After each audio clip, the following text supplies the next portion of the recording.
Okay. I think that says push, but you don't really need to. I know. All right. Well, hello, everyone. We, I think, are ready to get started. So welcome to this July 12th hearing, the third of 4 hearings regarding our capital budget. I want to thank the department leaders for being here. Again, putting their presentations together. What you'll see here tonight is that they really tailor their presentations to the area of town that we are in. I want to thank my council members for being here. You guys have a full house. Am I counting 7? No, Councilmember Faber, almost 7. You have a nearly full house. So we all know the South Side is special, but this is proof of it. The purpose of today's hearing, of course, is to review the 2022 capital improvements budget, which was proposed by Mayor Ginther 2 weeks ago. As I said, this is our third hearing covering this budget proposal, and the presentations from the departments will be tailored to the South Side of Columbus. I want to particularly thank Pastor Lamar for hosting us here. I know he's out there greeting, but he can probably hear me. So as a quick background on our capital budget, capital projects relate to physical assets, such as roads, sewer and water infrastructure, parkland, fire stations, and a whole lot more. We know these capital investments are vital for supporting residents' quality of life and our local economy. And so for this reason, the city actually uses our income tax revenue to set aside 0.25% collected in our income tax to finance our capital budget. So that's how we have the debt capacity to make sure we're generating an annual capital budget. As I've mentioned before, these investments do their highest good only when they align with residents' needs. And that's why we hope you'll share your input here tonight. You will have several opportunities to share your feedback with us. Obviously, here tonight, for anyone who is not here but is either tuning in on CTV or virtually, you can continue to share your feedback directly with our offices. You can share your feedback in the Columbus Capital Investment Input Form, a very glamorous title. It is a document we've been circulating to area commissions and civic associations, sharing it broadly on our Facebook pages as well. So that's another way to document your input. And then, of course, those of you who are here tonight, you can take a speaker slip and fill out a speaker slip letting us know you have comment for tonight. There are staff members in the back. I will point out Tigist and Harrison, who can take your speaker slips, as well as the folks at the front table. And there's no limit on those. So if as you get questions as the presentations are rolling, please feel free to access those speaker slips. And again, we're here because we know that you have the best feedback about what investments are needed in your community. And we have a finite number of dollars every year, but we do these capital budgets on an annual basis. On Monday, we tabled the CIP and the CIB in order to allow for these hearings. And the CIP is a 5-year plan that the city puts together. So that's one of the reasons I have loved these hearings, is that it puts our boots on the ground department heads right here in conversation with residents talking about their capital needs. We hope that these hearings can help kind of bridge that gap between what residents are seeing in their neighborhood and what department leaders are navigating when putting together their capital budgets. And on more than one occasion, I've heard them talk about how public input and public feedback is important to developing, the intersections that get some love, the sidewalks that get some love, and so on. So with that, we will go ahead and start presentations from the departments.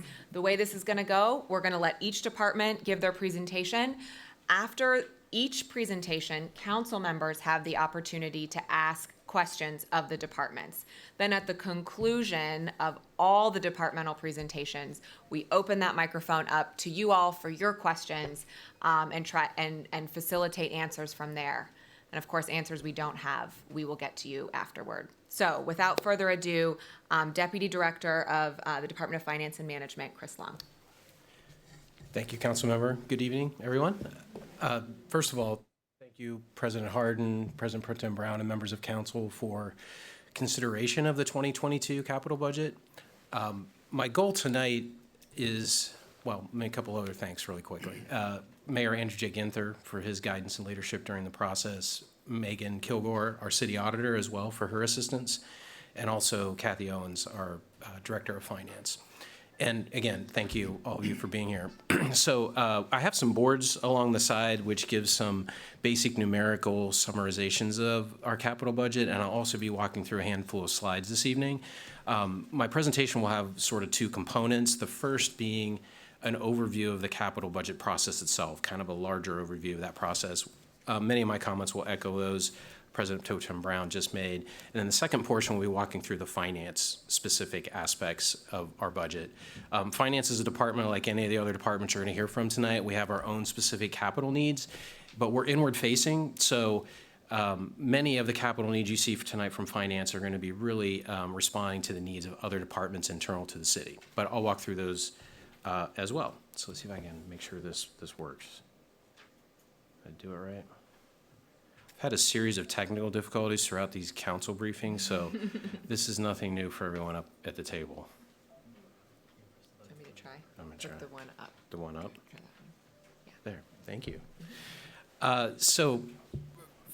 Thank you, Councilmember. First and foremost, if you'll see on the slides above, is just a really general description of the difference between an operating budget and a capital budget. And President Pro Tem Brown just mentioned capital budgets are meant for infrastructure investment, things that you are all aware of, roads, sidewalks, recreation facilities, et cetera. And those are paid for by a 25% set aside of income tax proceeds that we receive. And those are deposited specifically into a fund called the Special Income Tax Fund. It's how we ensure that we have enough money set aside and reserved specifically for debt service, helps ensure that we keep that AAA bond rating, keep our costs low to maximize reinvestment in the community. Operating budget is not what we're here to talk about, but just as a brief area of distinction, operating budget is what we spend on the daily operations of the city. Those would be things like people, programs, supplies, and services. Those are also paid for by income tax, but also from enterprise revenues.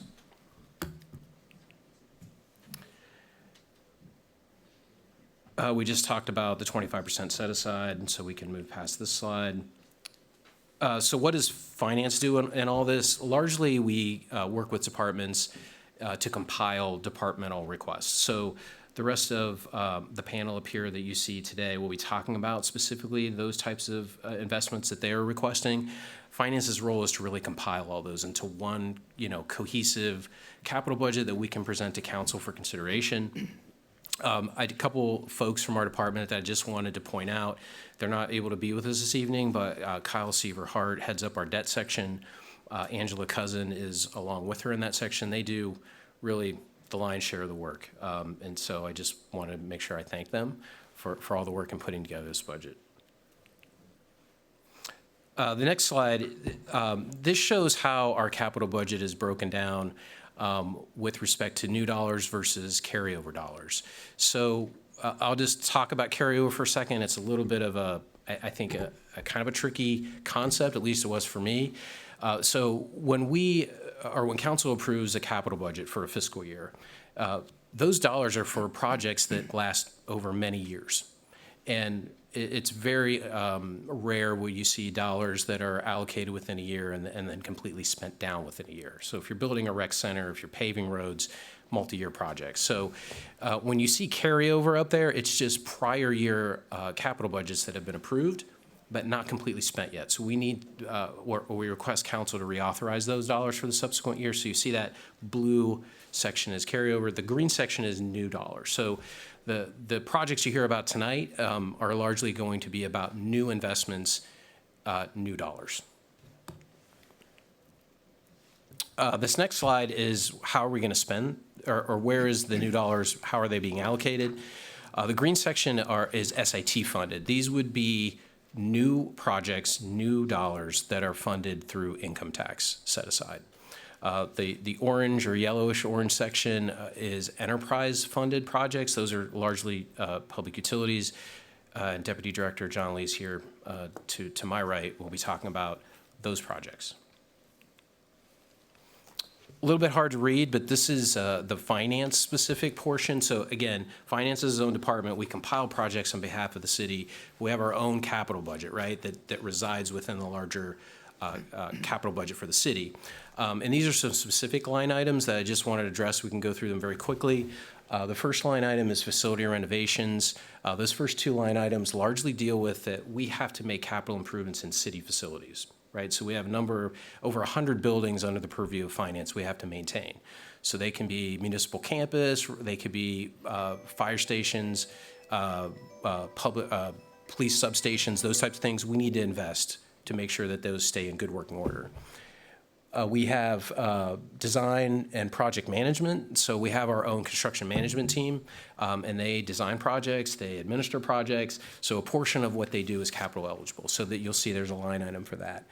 We have municipal campus renovations. Those are for specifically a finite group of buildings that work right near City Hall. There's a collection of buildings there. We call that municipal campus. Once again, we have to keep those maintained, roofs maintained, mechanicals, HVAC, those types of things. We need to keep those in good working order.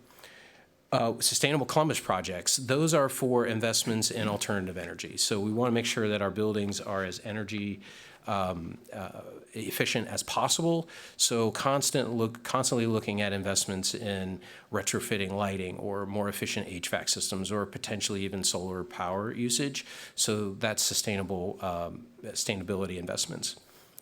A few more. We have 240 Parsons Avenue, which is our Columbus Public Health. We are seeking some investments in that facility. It's 100 years old, and as such, requires some, at times, significant capital renovations. So you'll see a line item for that. Municipal Court CMAR. CMAR stands for Construction Manager at Risk. So we're contemplating investing in a new municipal court building. In fact, the design bid for that is currently out. We're soliciting that. And this CMAR contract would be for a construction manager to actually oversee that project, the design aspect, the construction aspect. So that's a potential contract for that. Roof replacement programs, pretty self-explanatory. We maintain a lot of roofs, keeping those in good working order. Community facility renovations would be strategic partnerships with community agencies. Should those arise, it's more like an opportunity or being able to pivot quickly to community needs. So we have a line item for that. And then North Market building improvement. So the city owns the North Market, and as such, again, like any facility, requires routine investments in HVAC, mechanicals, roofing, those items. The capital budget process. So we are past the budget creation. That's what's happened and what we're here to talk about tonight. Public hearings are where we're at, and council adoption is what we're hoping for. And we have a bond sale at some point in the future. So when we adopt a capital budget, when council adopts a capital budget, eventually we have to get the dollars for that. And we get that through bond sales, meaning actually going out to the public or to institutional investors and seeking the sale of municipal securities. So that bond sale may happen in the fall, maybe next year. Auditor Kilgore helps us with the timing on that. And then ultimately it's project implementation. It's shovels in the ground and moving forward with actual projects. This is how you can reach me personally. You can reach Director Owens as well, and we also have a Department of Finance website. So the entire capital budget, line item by line item, is online, is available for you to review, and certainly feel free to reach out to myself or Director Owens, or after today's hearing or any time in the future with any questions. Thanks, Chris. Oh, thank you, sir. Thank you very much. Everyone applaud for Chris. Yes, all right. It is. I saw him up front. So anyway, no pressure. So happy to answer any questions, President Brown. Great. Thank you so much, Deputy Director. Thank you. Are there any questions from my colleagues for Deputy Director Long? All right, great. Well, thank you again for that overview and department specific. And now we will move along to Department of Public Utilities to give their department specific presentation. And just a reminder of one of those pie graphs that Director Long had. The majority of the capital budget goes to public utilities improvements, and that is financed through a separate source than that income tax set aside I was talking about, that 1/4%. That is financed by ratepayers. And so that is one reason you see, first of all, utilities need a lot of attention in order to keep our infrastructure strong for residents, especially in a growing region. But it's also one of the reasons you see the dollars set aside as they are. It is financed separately from the income tax set aside. And with that, Assistant Director John Lee. Great, thank you. Good afternoon, everyone. Council President Harden, Council President Pro Tem Brown, members of council, and members of the community, thank you for the opportunity to present our 2022 capital improvement budget. As you can see on the chart there, public utilities, and as we've been talking, has a lion's share of the capital improvement budget, around $666 million. Across all community planning areas. In the south area, across 6 planning areas, we have a total of $57 million. And 53% of that, or around $26 million, is actually targeted in this Livingston Avenue area. We have $13 million planned in the far south area, $9 million planned in the south side community planning area, $2.5 million in the Brewery District, and just over $1 million planned in the downtown area and the southwest area. A lot of our projects span multiple community areas.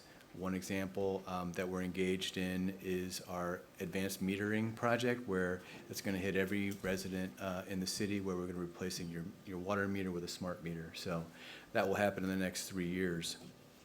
Just to give you a little bit of information on some where to find information on our website, that's a great place to actually see details of these projects that are impacting your neighborhood, particularly in this area, Blueprint Columbus. Hopefully you're aware of that. If not, I'll provide some details on that project.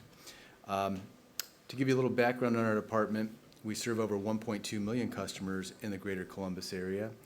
That's Columbus and the suburbs. We provide water, sewer, storm, and power services. We have 3 water plants, 2 wastewater plants.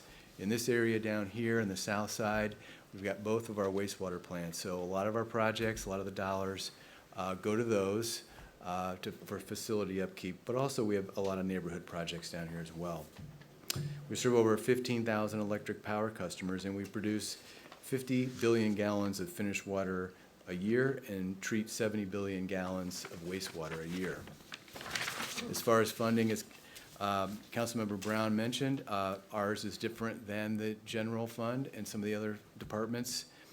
The majority of our dollars come from loan funds for our construction, the Ohio EPA, revolving loan funds at a low interest rate. And our repayment stream comes from your utility bills that you pay quarterly. Deciding where to install our new projects is driven by master planning. We have sometimes emergency situations through 311 where we get notified, resident concerns, new development going on in the area, and just general aging of the infrastructure through computer modeling. So to highlight some projects in these areas, I'll focus on the Livingston Avenue area first. As I mentioned, the largest portion of our dollars in this zone go to the Livingston Avenue. We've got Blueprint Miller Kelton. We're finalizing design in 2022 with construction in 2023. And if you're not aware of our Blueprint Columbus program, I think the best resource is, again, online. And I actually have some pamphlets if you'd like to look at them after the meeting. But there's 4 components of that. Green infrastructure installation. We're going to line laterals in your street. We're going to redirect downspouts. And we're going to install sump pumps. So it's a phased program over several years. And you can actually log onto our website. There's an interactive GIS-based map where you can see your neighborhood and see when we're going to be in your neighborhood and what year. We also have 3 water line projects in design right now that are going to be under construction along Livingston Avenue, Newton Bedford, and Kent Fairwood. They're not exclusively to those streets. Those are just areas. We usually do about 5 to 6 streets in those areas at a time. On the south side, we have some large projects that really don't impact your neighborhood, but are, again, part of the process. Large sewers that we have to install. A large part of those are due to our EPA requirements. We're under required consent order to actually make sure we provide clean wastewater, and so that's in line with that. We also have some facility improvements at our Sewer Maintenance Operations Center along Fairwood Avenue, if you're familiar with that facility. And on the south side, there's also another phase of blueprint we're moving into. Actually designed right now, construction won't happen until 2026. That's going to be in the Morrill Ann area, if you're familiar with that. We also have 2 water line projects in the final phases of design on the south side, Miller Avenue and Heil Avenue. Should complete design later this year with construction in 2023 and into 2024. On the far south, that's the very further reaches of our planning areas. We've got our Southerly wastewater plant. That's one of our largest wastewater plants. We've got some HVAC improvements there. Again, not really impacting your neighborhood. But we do have 3 water line projects in the far south area along Lee Ellen Place and Bluefield Drive. We also have Edsel Avenue water line that's going to be under construction probably in the next month or 2. You'll start seeing some staging and the contractor out there beginning work there. In the downtown area, we have some major stormwater improvement projects planned in the Arena District to mitigate some flooding. That's a very large project, around $31 million. And we also have, again, major storm sewer infrastructure projects in compliance with our EPA requirements. 525 feet of 24-inch storm sewer is going to be installed. And finally, in our southwest area, more facility projects. In the southwest area, we have our JP Jackson Pike wastewater treatment plant down there. We're doing some work on our incinerator building there. And we also have a septic tank elimination project going in along Dyer Lazar. If you're familiar with that road, it's going to be a $3.8 million project. It's going to impact Dyer Road, Lazar Road, Tanis Road, and Brown Road. Once that's installed, those homes there on those roads that have septic systems will be able to tap into the sanitary sewer that's installed. And we have a septic tank elimination program to help you with those costs up to $10,000. President Pro Tem Brown, members of council, this is just a sample of some of the important community projects the Department of Public Utilities has in the 2022 CIB, and I'd be happy to answer any questions anyone has. Thank you so much, Assistant Director Lee. Are there any questions from my colleagues for the Department of Utilities? All right. Moving along to the Department of Public Service, we are joined by Assistant Director Randy Borntrager. Hi, can folks hear me? Does that work for you? Okay. President Pro Tem Brown, President Hardin, members of council, and members of the community, thank you for this opportunity to speak about the Department of Public Services proposed 2022 capital improvement budget and to detail some of the projects proposed for the Southside community. The Department of Public Service proposed 2022 capital improvement budget totals approximately $208 million this year. That's made of $123.6 million in new funding and $85 million in carryover funding that will invest in roadways, sideways, bikeways, bridges, and other projects that will improve the quality of life in our neighborhoods. As in most years, the centerpiece of Public Services proposed capital budget is the $31.2 million in new funding for the city's resurfacing program. The Department of Public Service maintains approximately 5,700 lane miles of city roadways, and of these lane miles, approximately 96% of this network consists of asphalt surface, with concrete at 3% and brick at 1% making up the difference. The resurfacing program mills the existing pavement and replaces it with new asphalt, performs partial and full depth pavement repairs, ADA ramp upgrades, curb repair, and pavement markings and loop detector replacement. This year, there will be 3 major resurfacing projects totaling $28.5 million. With these projects, the department plans to resurface over 230 streets and construct over 900 ADA curb ramps. The department also plans to spend another $1.5 million resurfacing or rehabbing some of our concrete and brick streets throughout the city. Some of the streets, or a sample of the streets that would be resurfaced as part of these projects include the South Side streets, although this is not inclusive and some of those packages are still being put together. That's Eagle Avenue from Kubel to Bellevue, Coble Avenue from Gulfport to Wilson, Thurman Avenue from High Street to Parsons, and Washington Avenue from Freebus to Hanford Street. Of the $31.2 million in resurfacing, $1.2 million will go to urban paving projects which are the joint resurfacing projects with Ohio Department of Transportation, where ODOT controls some of the streets that are major thoroughfares. Also included with this proposed capital improvement budget are other high-level investments that are being made specific to the south side area of our Columbus communities. For example, there is the continuation of the Livingston Avenue Pedestrian Safety Study Project, which will be $10 million or more at the completion. $2 million is allocated in the 2022 budget for detailed design. This project involves the preparation of a pedestrian safety and complete street study for Livingston Avenue from southern 18th Street to Nelson Road. The study will develop a plan for improvements to promote safety for all roadway users with a focus on reducing severe crashes and vehicular operating speeds. The study area covers 1.5 miles of the Livingston Avenue corridor within the city of Columbus and the Livingston Avenue Area Commission. This project we're especially excited about as the public involvement period is about upon us, and you'll be hearing a lot more about the project in the coming months as we have public hearings starting in late August and in September and throughout the year. There are ongoing improvements as part of the ODOT pedestrian safety improvements plans at the 22nd Avenue, Wilson Avenue, and Lilly Avenue intersections with Livingston Avenue as well.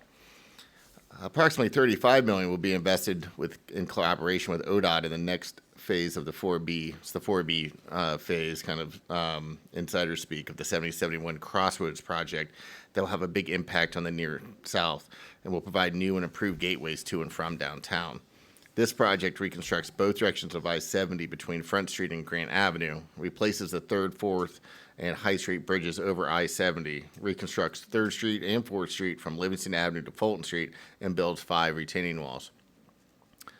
Included in this year's capital budget is new funding for approximately $3.5 million for a bridge rehabilitation program, and this includes a project known as the Whittier Street Bridge Rehab and SUP widening project. SUP is a shared use path widening project with a total investment of almost $1 million for construction. This project consists of the rehabilitation of the Whittier Street Bridge, including bridge wall replacement and shared use path widening. And the shared use path will be widened from Front Street to the beginning of the Audubon Park path. Project also includes any necessary roadway work for the widening of that shared use path. Also included in this budget is $120,000 for construction funding for the city's share of the Operation Safe Walks and Street and 17th Street project. This Safe Routes to School funded project will build sidewalks on the west side of 17th Street between Markeson Avenue and Phoebus, and the west side of Ann Street between Phoebus and Mithoff Street, and the east side of Ann between Stewart Avenue and East Whittier Street. Installation of sidewalk will include ADA curb ramps, drive approaches, curb with the required drainage improvements. Also included in this budget is $4.2 million in new funding for bikeway development projects, a majority of which will fund the Worthington Wood Boulevard shared use path that is finishing design now. This project consists of approximately 7,700 feet of shared use path on the south and east side of the Worthington Woods Boulevard from Sankus Boulevard to Park Road, and along the south side of Park Road from Worthington Woods Boulevard to Deer Creek Drive.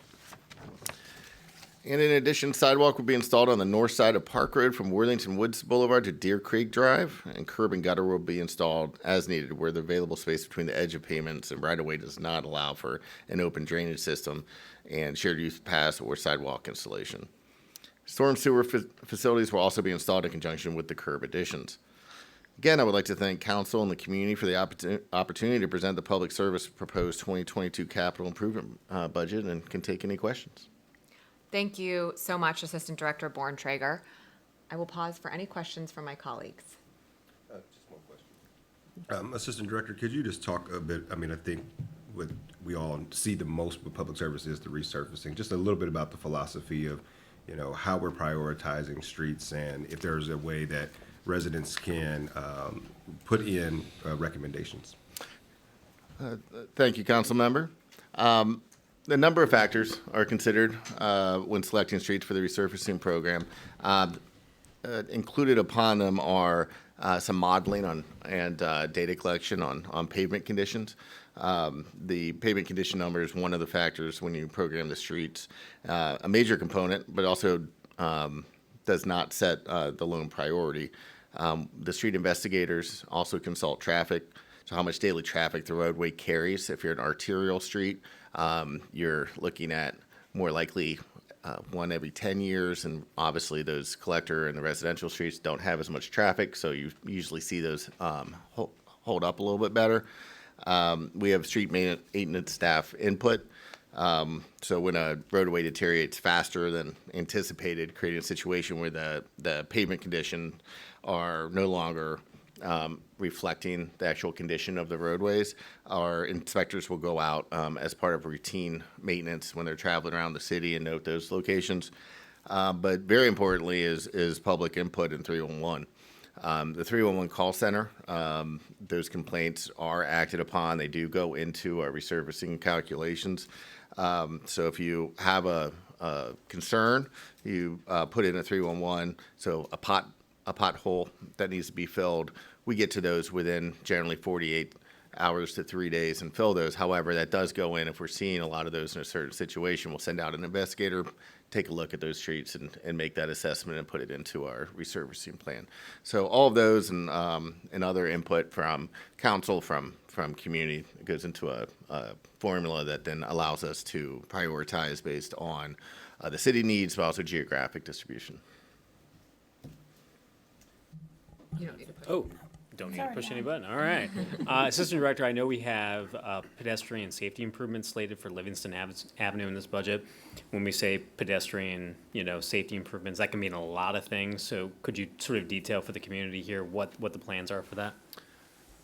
Well, we're into the study period right now, which will lead quickly into design, as Mayor Ginther laid out in his last day at the city speech, that this is going to be a priority for the Department of Public Service and for council.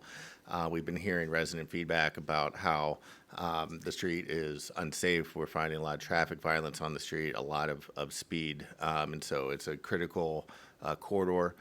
Vision Zero calls for putting pedestrian, every life over the speed or ease of getting from point A to point B. This is one of those streets that are on the high injury network, which are the 60% of streets that cause the far majority of our fatalities and serious injuries in the city. So we're looking at this street and we're about to start our public engagement. We have our traffic. You might have noticed when you drive over, there's a little strip where we're studying the traffic and the speeds that are going on.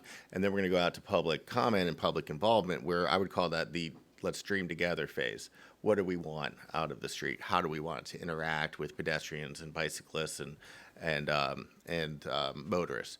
Are we looking at shared use paths? Can we narrow that street visually so it doesn't drive like a speedway? If you build something like a speedway, it drives like a speedway. How do we shrink that narrowly, whether it's visually adding a shared use path for pedestrians and bicyclists, sidewalks, those type of things, redoing the curb. So right now we're in that dream phase. Let's talk together. Let's see from the traffic. Let's see from the congestion angle, how can we manage congestion, how we can slow speeds, but also what we want to provide for the residents of the community to build a really great street.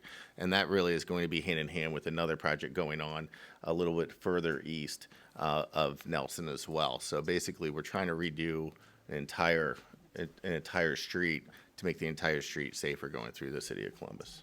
Thank you. Anything else? Council President.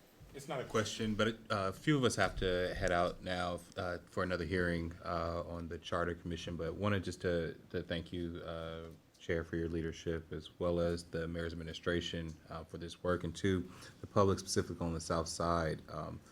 We take this at council very seriously, your feedback. What we will do as after the presentations is hear from you. Each year we take those, to President Pro Tem's statements earlier, we take those requests, that advocacy, and we work hard as a council to make sure that those are incorporated into either the CIB or the CIP, the this year plan or the 5-year plan.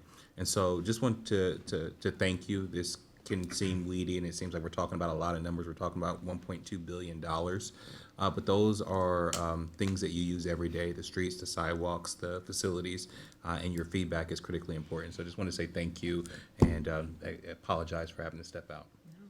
One thing about July at City Council is there's always a lot going on, so there are overlaps. Thank you, Council President.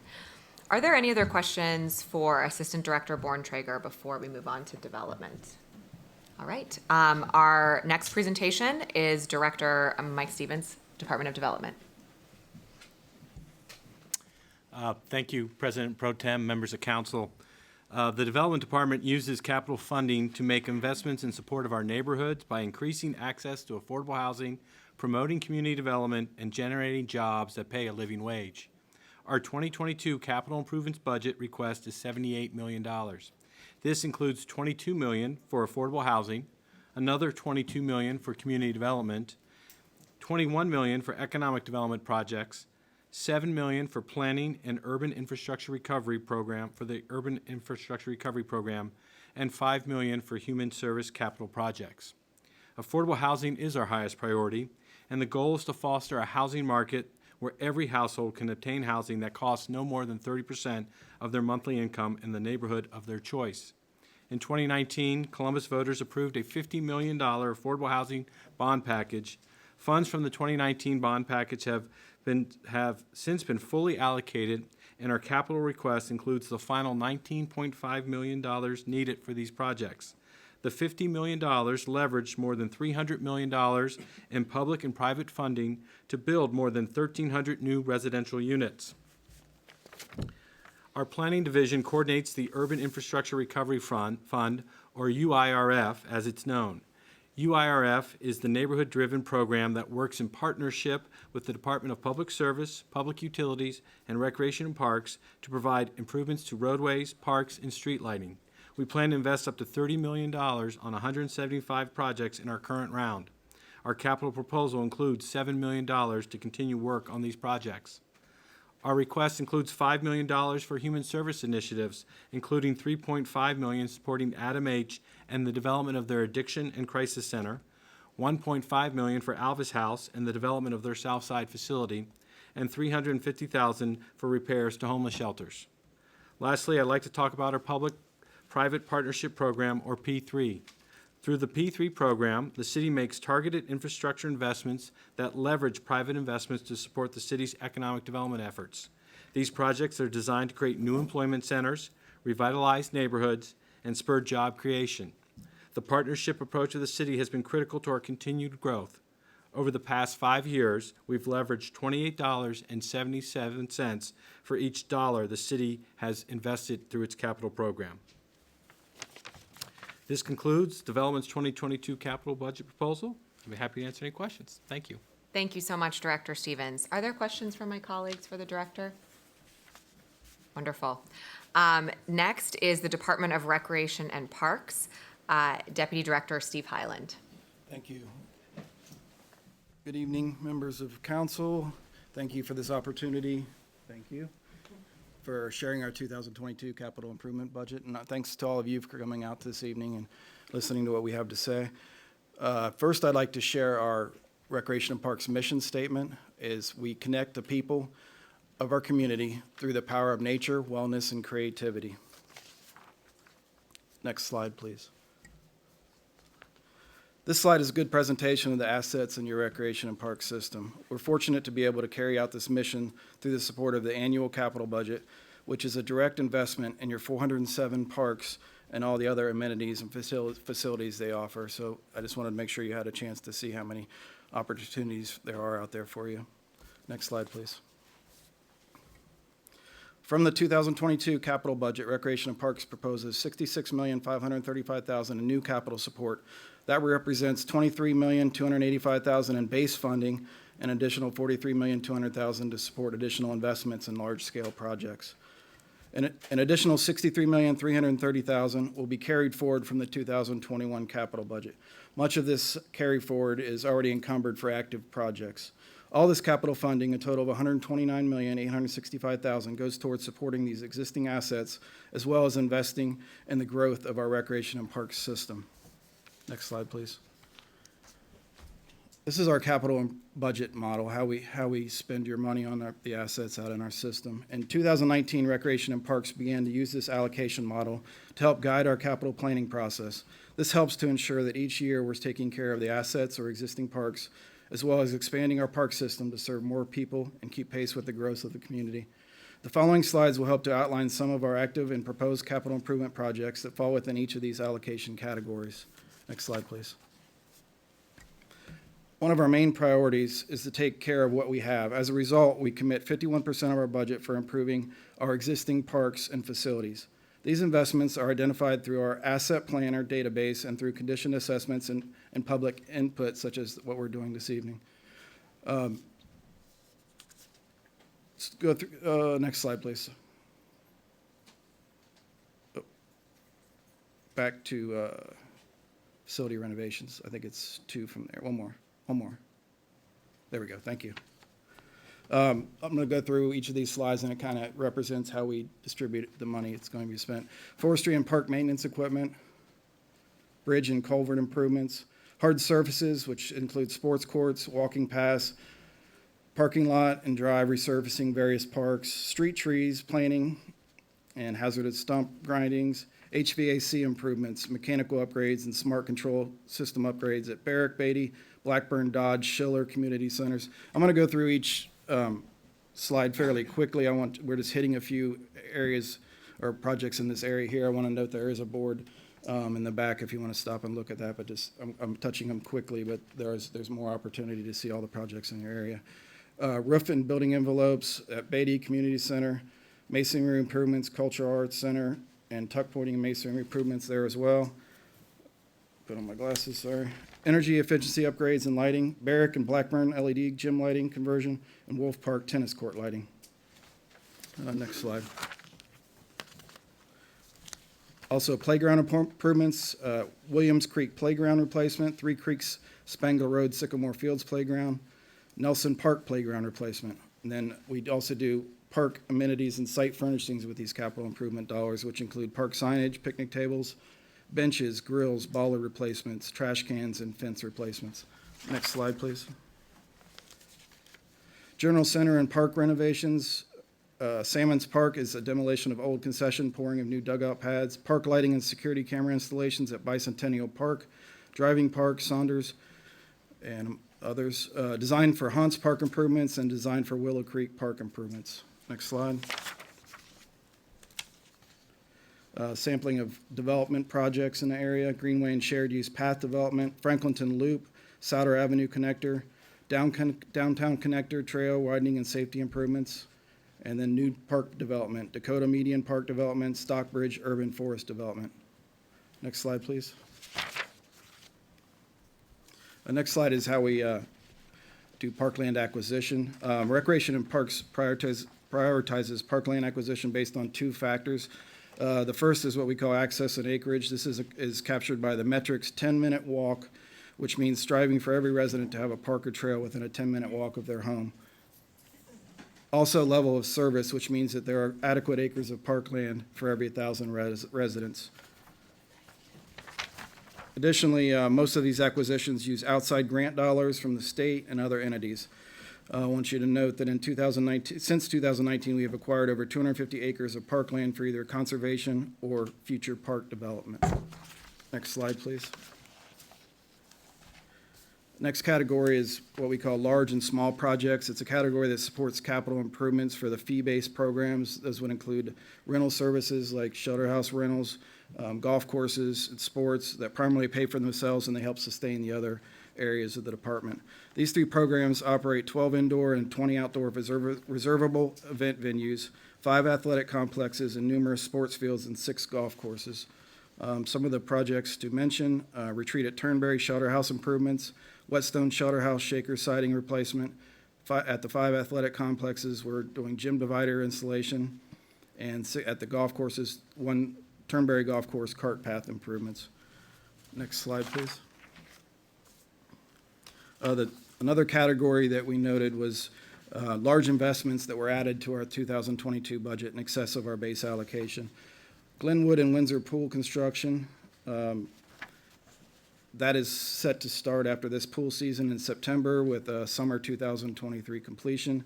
The Tuttle and Marion Franklin pools, they're the last of our pools that need a major overhaul, and the design of those are starting now. Once we finish looking into, there's been questions about spray grounds. Once we look into renovating all our existing pools, we'll start looking at spray grounds in different areas.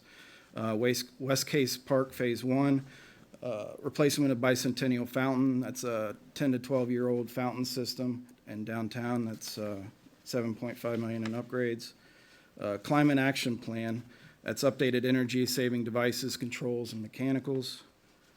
Broad Street Arts Complex, it's a new facility to incorporate programs from Martin Janis and Golden Hobby Shop, along with new programming for the area. And then the Urban Forestry Master Plan, and then bridge improvements, bikeways, and parks throughout the system. Next slide, please.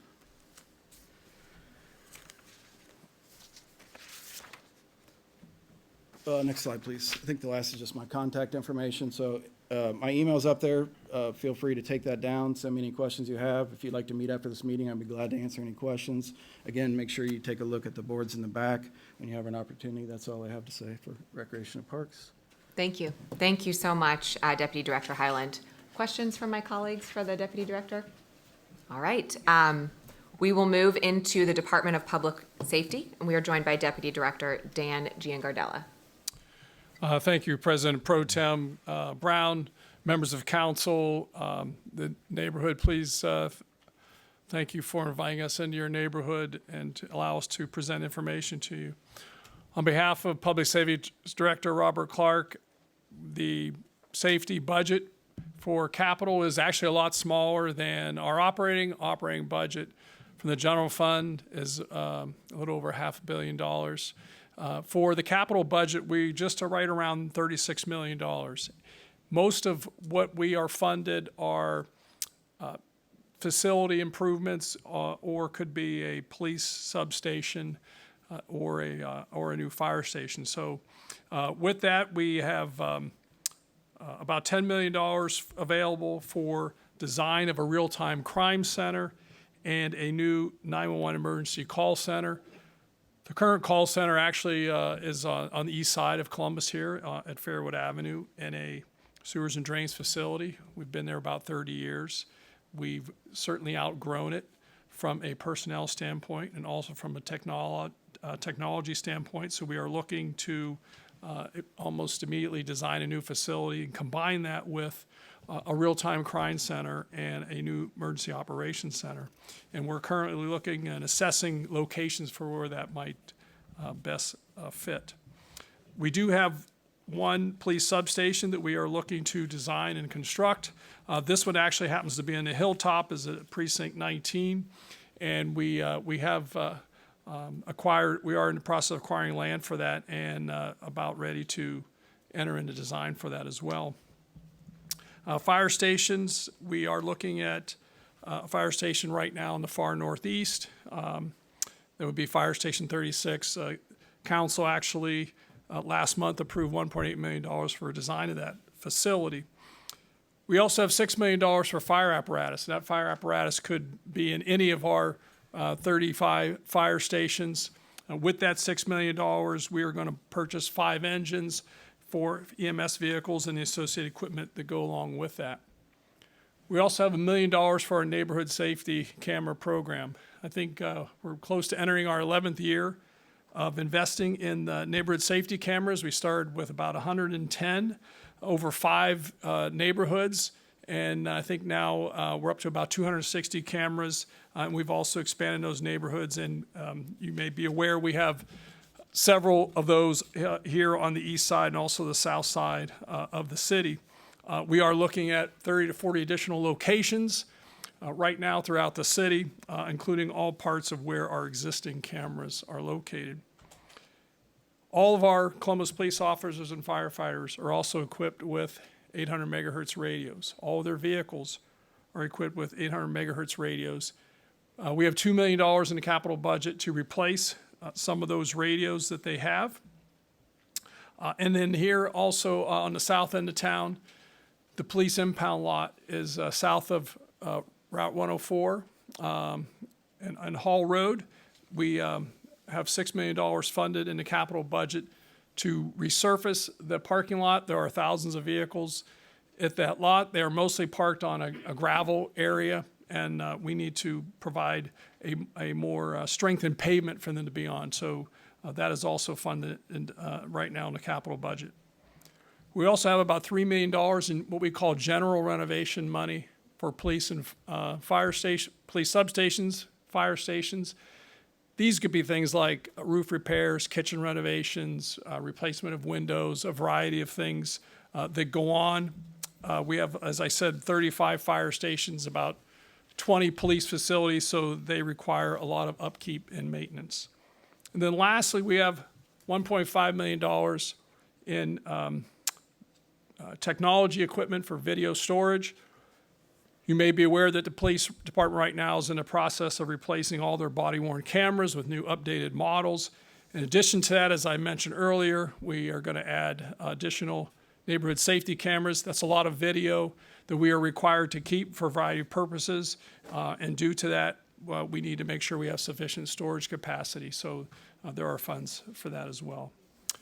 Thank you for your time, and I'd be happy to try and answer any questions you may have. Thank you so much. I think that Councilmember Brosa de Padilla has a question. I do. I actually have two questions, Deputy Director. First, I know that the RealTime Crime Center is something new for the City of Columbus. So could you do a quick little synopsis for community members so that they know what the RealTime Crime Center is and the purpose? So, yes, thank you.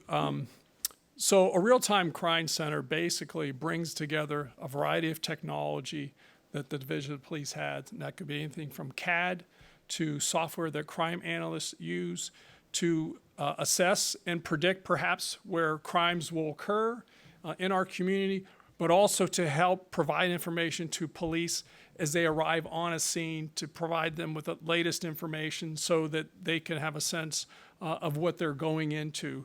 It's sort of a synergy of technologies. It would also, in this case, marry our 911 call center, which of course is the first point of contact for probably 95% of all of our emergencies, whether police and fire.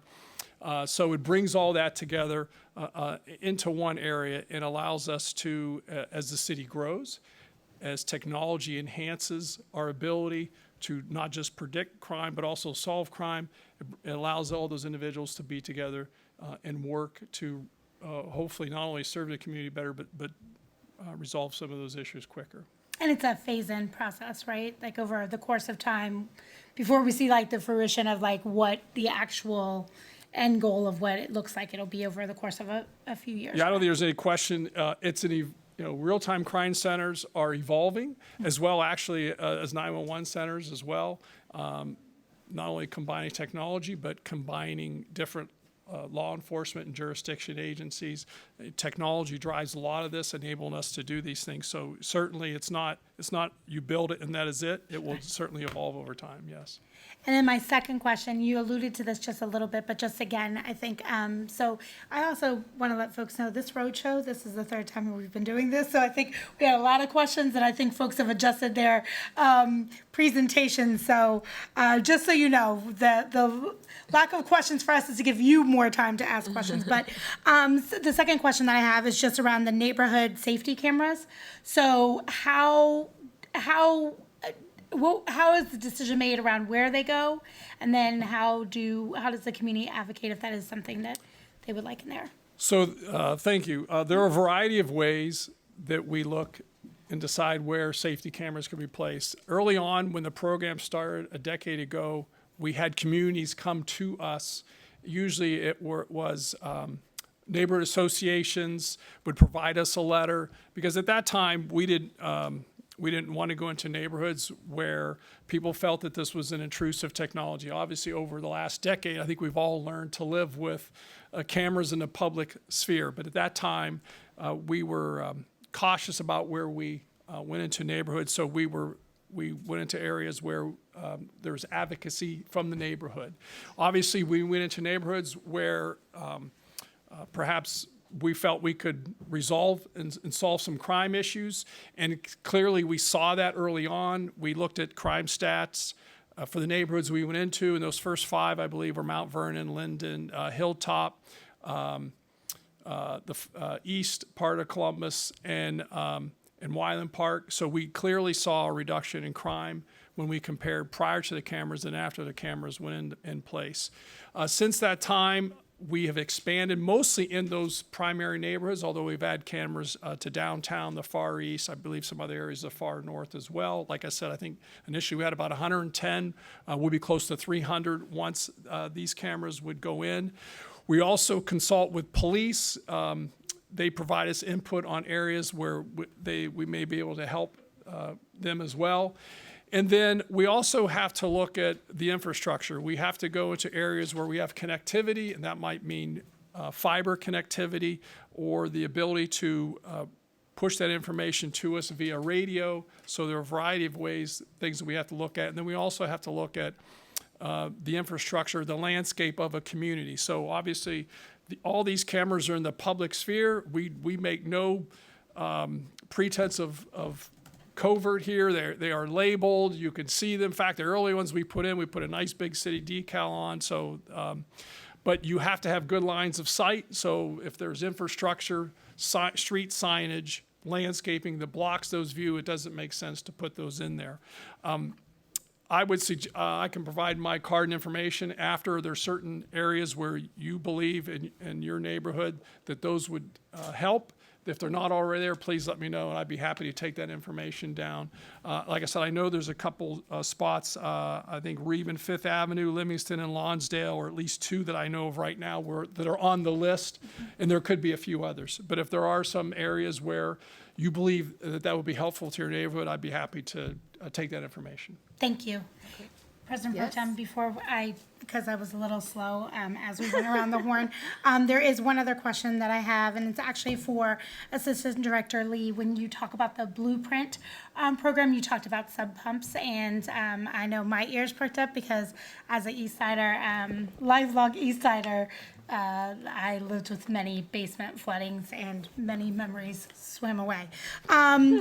Can you talk about the sub pump program for the community and what that looks like so folks know how to advocate for? Thank you.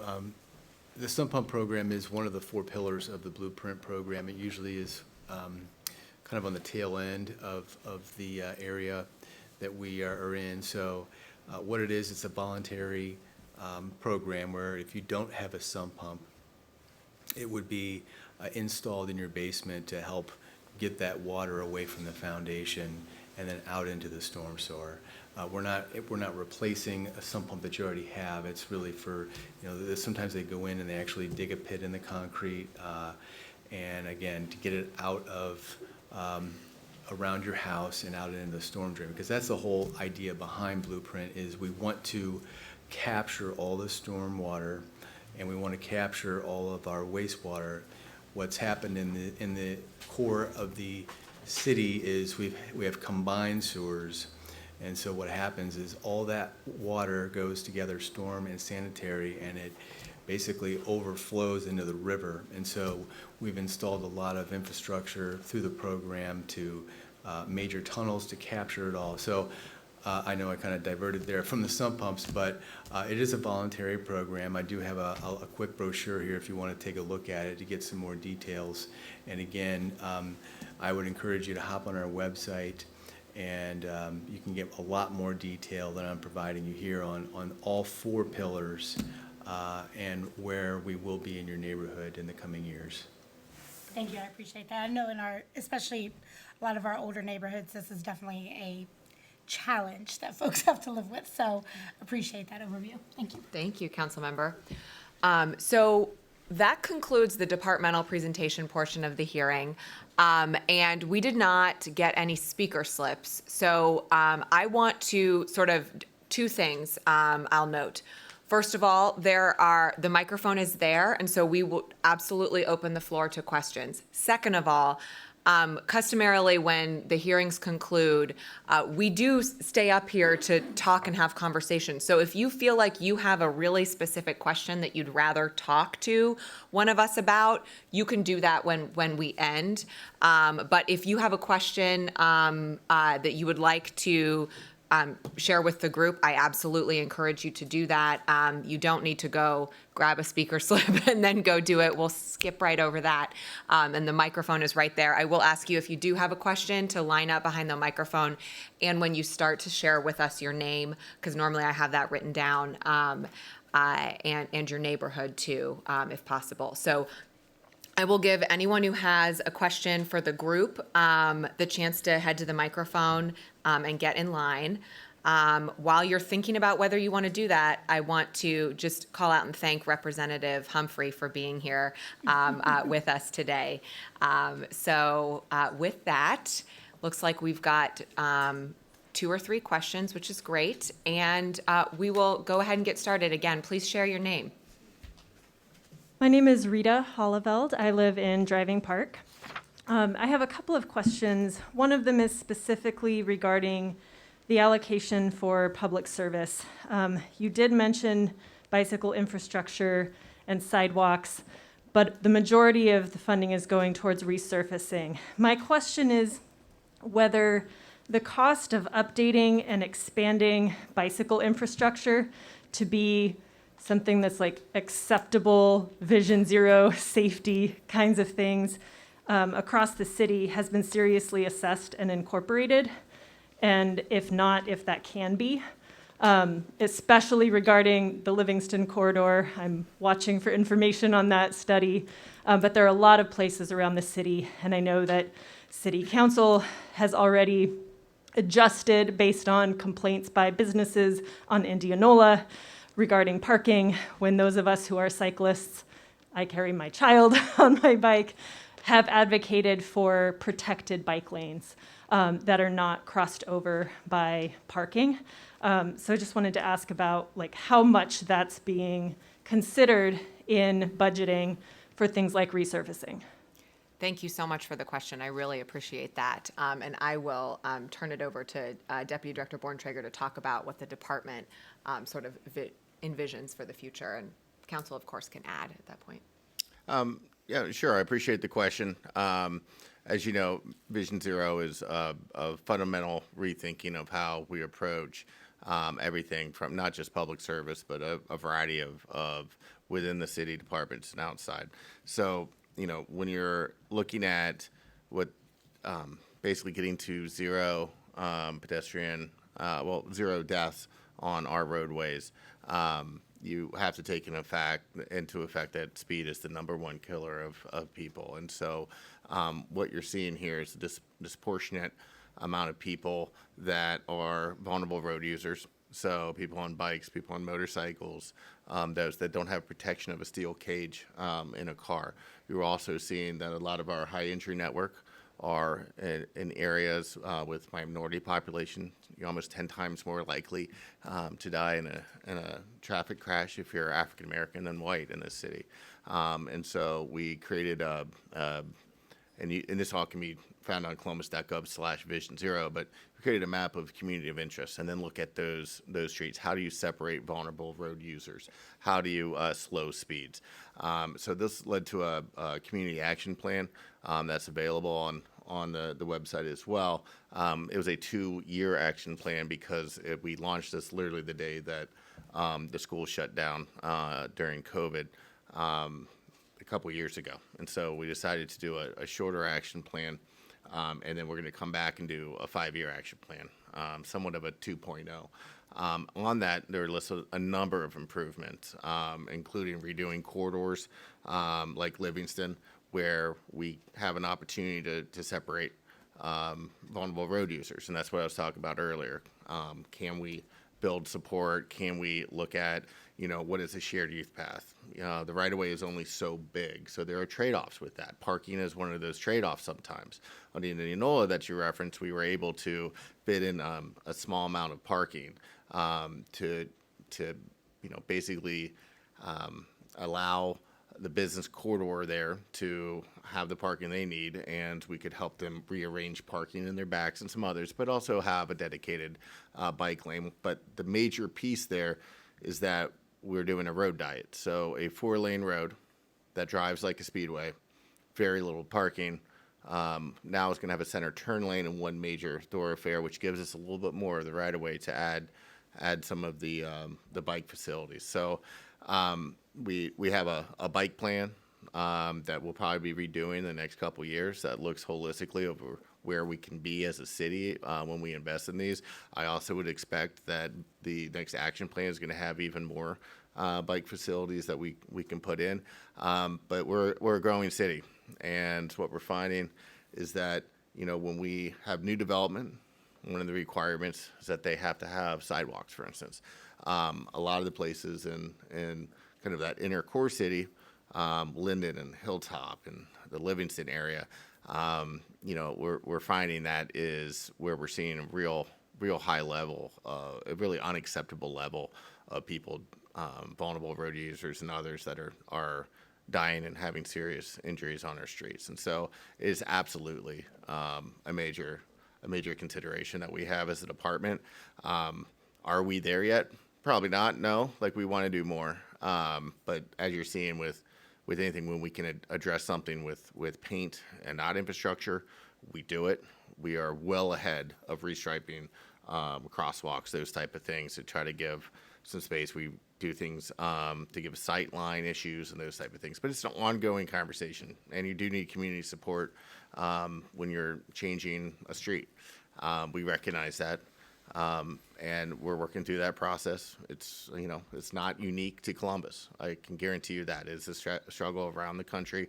But, you know, the original founding cities, some of those in Europe that we took it to, you know, one of the cities there had one fatality in their city from vehicle kind of traffic violence is what I would call it. You know, we're unacceptably high, and people are speeding more.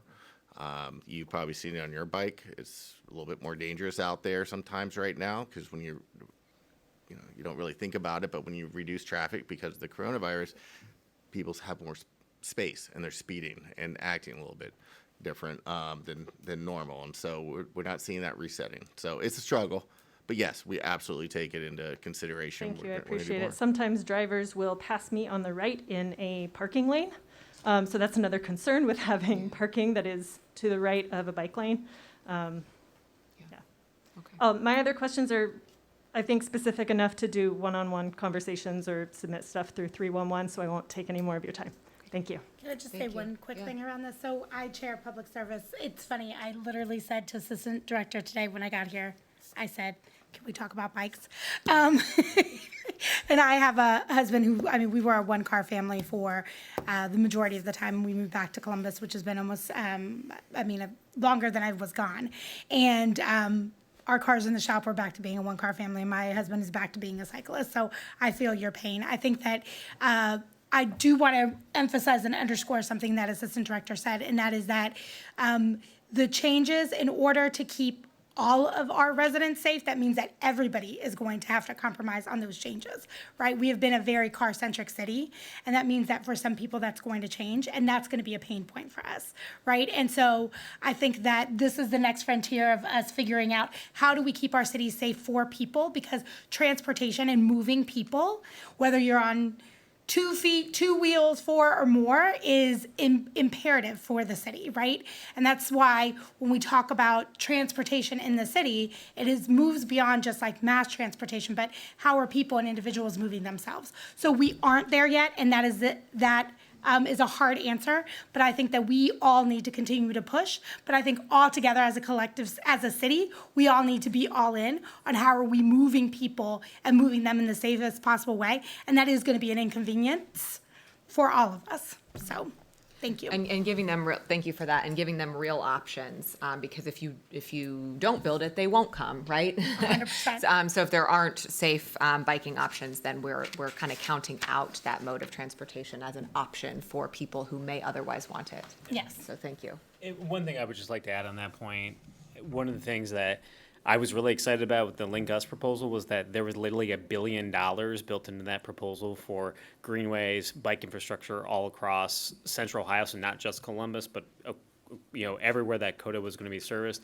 Unfortunately, with that increase in the tax levy not moving forward, this really demonstrates that the city does have to double down. I mean, when you have transportation infrastructure that has was built primarily in the 40s and 50s, especially in the inner part of the city, it doesn't match what we need it to look like today. And I think ultimately that's the challenge for public service. And like, we have to do a hell of a lot more investing here locally on that versus, waiting for that $1 billion investment, which I was super excited about. And unfortunately, I think there are still elements of that plan that are going to come to fruition because of the federal dollars that are on the table. But this just means that Columbus has to pick up the ball on this part of it, I think, more so than I think we were planning before. So I hope that folks see that we are just as passionate about keeping people safe. So, Sir, please My na- introduce yourself. My name is George Holloman, Driving Park area. I guess, first off, I want Department of Development to tell me about that $19 million bond. How many units did that create? The total of $50 million bond, No, the 19, that's part of the $50 million that created 1,300 units. 1,300, that's about $14,000 a unit. Yes. Correct, okay. Now, what I want to touch on is that, it's going to touch a whole lot of you guys. The blueprint. They came out and discussed that with the Driving Park Civic Association. The Driving Park Civic Association had questions about the blueprint. They're going to put, the, quote, rain garden in the Driving Park Rex area. We have questions about that have not been answered. So we would like someone to come out and answer those questions for us about that blueprint project, and we'd like to put that on hold. Also, when public utilities and development work together, we just had the issue come up in our area about affordable housing project that is going to be right across the street from a park that's going to be within that blueprint area. Now, was any of that ever considered when you start approving development, affordable housing in an area? Because we have a lot of questions about that. Also, when you do the blueprint, we're south of Livingston. The blueprint stops at Livingston, but you run all the water to the south of Livingston. We get flooding in the south of Livingston area. We are not in a sump pump approved area. We cannot get sump pumps in that area. So will anyone answer that question, why you will run water toward the area but not approve sump pumps in the area you're running water towards? Sir, we'd have to look at some of your concerns here, and I've got some notes here on these. The blueprint areas, those are modeled usually like based on the sewer infrastructure that's in place, and so I'm not entirely sure what the condition is going on in your neighborhood and why you're receiving flooding, and it could be related to blueprint, but it could be related to something else. I mean, the idea with blueprint is to actually capture and divert rather than, divert to down to the plant or to the river. So if there's a problem in what's been installed, then we need to investigate that. So we can get our crews out. If you can give me specific streets where you're seeing the flooding occur, it could be something not related to blueprint. It could be a blockage in the current system that we're not aware of, and we need that feedback from you whenever there is a large rain event, because that's when it happens, and we don't always know where these areas are. As far as blueprint and affordable housing and utilities, we can discuss that. I'm not really sure I understand the issue or your concerns there. And the rain gardens, I'm curious who you talk to in the department as far as the rain gardens in Driving Park and the questions that weren't answered. So I want to know more about that so we can get those answers for you. There's a long email stream about the rain garden in Driving Park in the Driving Park. They actually want to put it in the Driving Park, in the park. So there's been questions that have been asked and have not been answered. So Are the email chains with the department? Do you know? It's like with Department of Utilities? Yes. Okay, okay. So could we look into resolving some of the issues on that email? It sounds like that's where some of your specific information will be. And then if there's an appropriate person to get out to the Civic Association for, it sounds like you said you wanted more questions. More dialogue, right. More dialogue. Even before construction Before starts. construction, so that it works for the neighborhood. That's part of our goal is, to engage the community members, really to understand what your needs are, what your concerns are. So we'll follow up on that, get you some answers if you have some outstanding questions to find out why. And it could be somebody left the department. It could be something as simple as that, where they left and they didn't pass on the email to somebody that could answer it for you. I hope it's that simple. So we'll get you some answers. Great. Okay, Thank you so much, and thank you, sir. Hello, Liz Reed. I'm representing the Southwest Area Commission. And just really wanted to, one, thank you for the efforts that you're putting towards, Vision Zero. What I see, though, in the overall budget is just not enough dollars allocated to be able to implement a vision like that in any time, maybe even in my lifetime. I liked your comments about the idea of doubling down on where we need to allocate some dollars. In the Southwest area, we have very few sidewalks, we don't have any, cycling opportunities for us in any safe areas. My cycling involves getting my bike on a rack and then going somewhere so I can bike safely. So I just think overall, just in general, having those connections and being able to connect to our city without the use of a vehicle would be great. We feel quite isolated in our area. Unless you have a vehicle, you really can't safely get from one place to another. So any additional attention that could be made towards public services in terms of increasing multi-use bike paths or multi-use paths, any connections that we can do. I'm particularly interested in trying to connect to our parks. We have 3 parks in our area. We've been able to work with Recreation and Parks to try to get some attention to those parks. I saw that Willow Creek is added as a park that you're going to look to plan. Is McCoy Park included in that as well? That was from last year. Yes, McCoy is part of the plans for either later 2022 or 23. So with those park improvements that we're starting to get in that area, we would love to see some connections to our parks so that our community members can get to those parks safely. With McCoy Park in particular, just having a crosswalk, there's a trailer park area like right across the street. If we could get a safe passage across a dangerous road of Harmon straight to McCoy would be wonderful.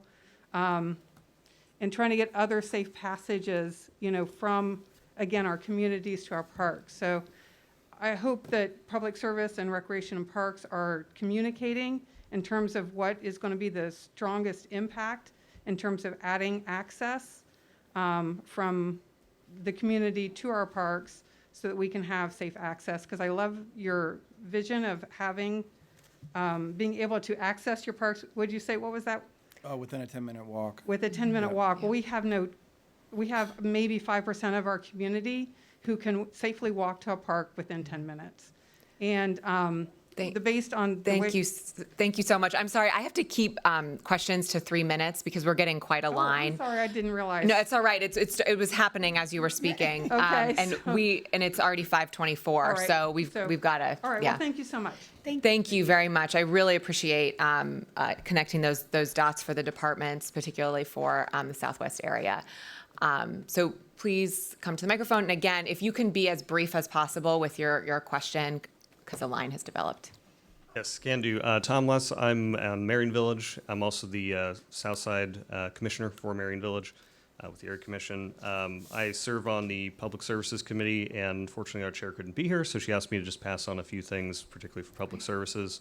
One, appreciation that you're looking at the Green Lawn and High intersection. That has been a problem intersection for a long time for safety.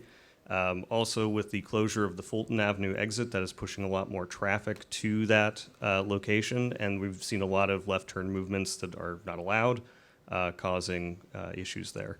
The other one of note that's more on the 5-year plan is an ask from the community to look at Lockbourne Road, particularly ADA issues. There's some utility overlap there where we've got a lot of utility poles in the sidewalk, which make it non-ADA compliant, as well as some access management issues causing, again, some safety concerns. So just wanted to pass that along from the Public Services Committee of the Area Commission. Thank you. Thank you, sir. That's very helpful. And we will take the Lockbourne note particularly to heart. Hi. Hello, Danielle Dillard. I live in Driving Park. I'm the current president of the Livingston Avenue Area Commission. My question is just, how are you all deciding which projects to approve? I know I was asked to submit a list of improvements that we would like to see. And so I'm just curious to know, what does that process look like? And then when you have decided if they are things like bike lanes, will you be able to consult with us or work with us so that we can help you come to an effective solution for those?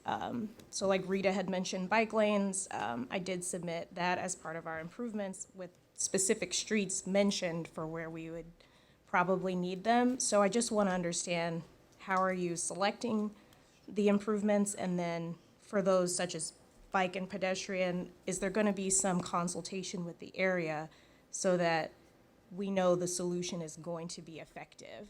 So I'll start with the how the feedback is incorporated first, which is that that's a council effort to get that feedback through the input form, and thank you for that. And we elevate it with the departments. They have a lot of data inputs for how they make their decisions, and that's the 311 requests. That's traffic fatalities. I mean, there's a lot of different data inputs that go into when you're talking about our roadways and that kind of public service. Deputy Director, or Assistant Director, you can obviously pipe in if I'm characterizing anything wrong. But they then, as you can see, the capital budget is divided among all the departments, and they make a lot of hard choices then about how they're prioritizing things. The one question I would like the department to speak to is, in development of those priorities, or once an area has been chosen, how much work can be done on the ground, with the area commissions or civics in sort of how that project looks. If you have any brief insights on that, or can get back if you don't. No, I mean, it's if there's a public improvement project anymore, we generally have public input on there. Now, usually is that when you're going for grant funds to move forward, but or is it in the design phase? So as Ms. Dillard pointed out, she's been instrumental in the Livingston that we're hoping to kick off some of that public improvement. So we set up stakeholder groups. If it's a smaller project, it might be going to the area commission, talking about it. A lot of times these come from the area commissions with the UIRF program or others. So there's very few that we move forward in the design phase or planning phase of things without at least a touch base with the community to make sure that's wanted. But a lot of times there's bigger projects are need-based, right? There's a traffic study that looks at, development patterns and population patterns and those type of things. And so we know we have to do a certain type of project. And so, when you have a rapidly increasing population, you have major developments going in that is going to have a safety issue and access issue, you have to move forward with the project. Now, how that exactly looks, sometimes you don't have right away, you can't do a lot, but we do try to go out, let folks know, present to the area commissions.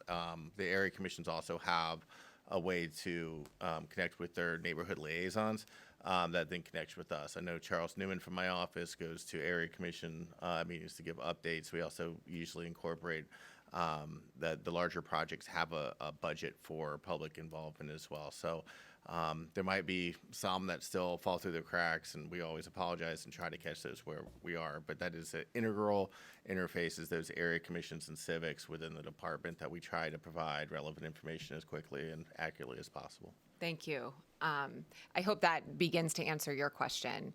And I do have to move along. I am sorry, two of us have to get to our children's daycare before it closes. So I'm trying to we had originally 5:30, it's 5:29, so we want to hear all the questions, but I am trying to not penalize my children's daycare teachers for my late arrival. But Representative Humphrey, you are next. All right. Well, as she said, State Representative Latina Humphrey, question for the Department of Development. And then I also have a question for Reckington Parks, but I'll save that for Thursday.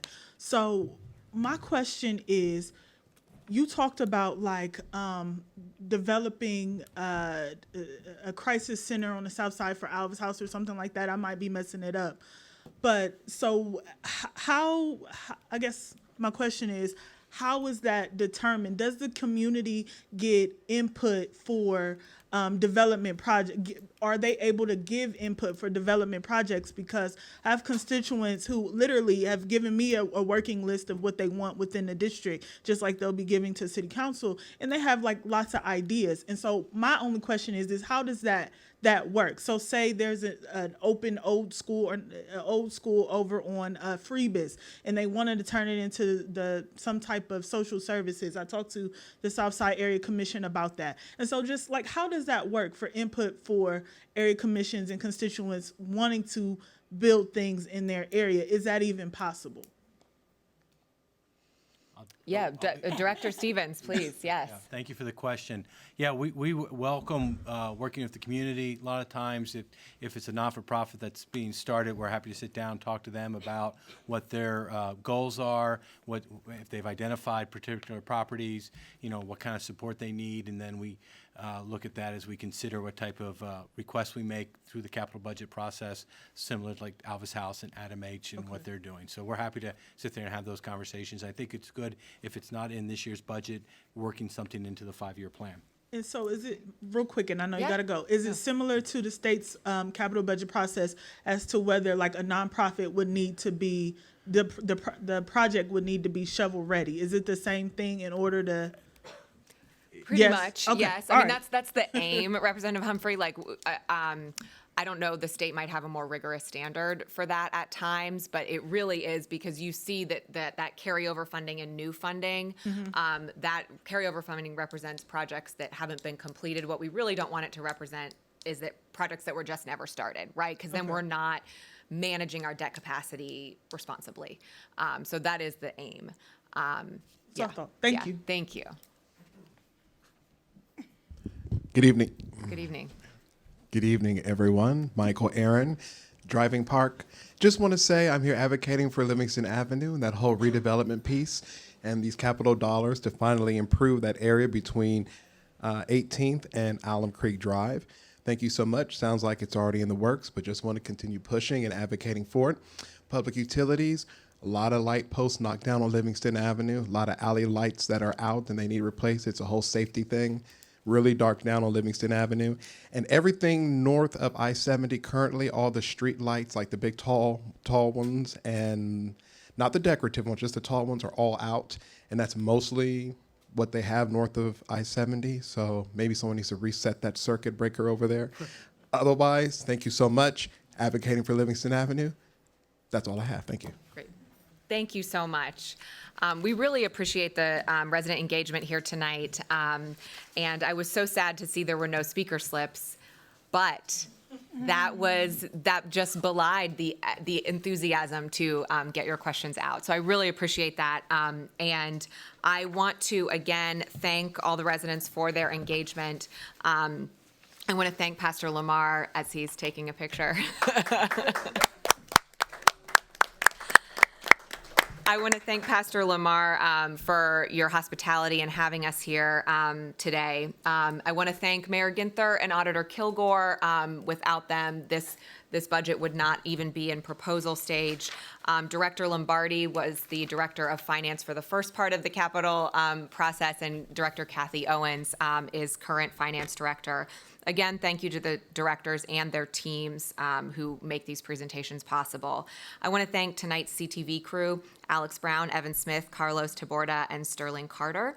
I want to thank our Legislative Research Office, Council's Community Engagement Team, my colleagues, of course, for being here, and especially the volunteers on our area commissions and civic associations, because you do incredible work. It's pretty thankless, and we all know it's uncompensated.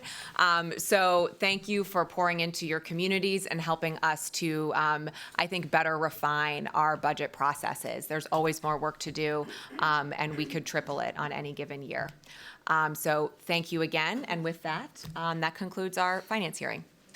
And thank you, President Pro Tem.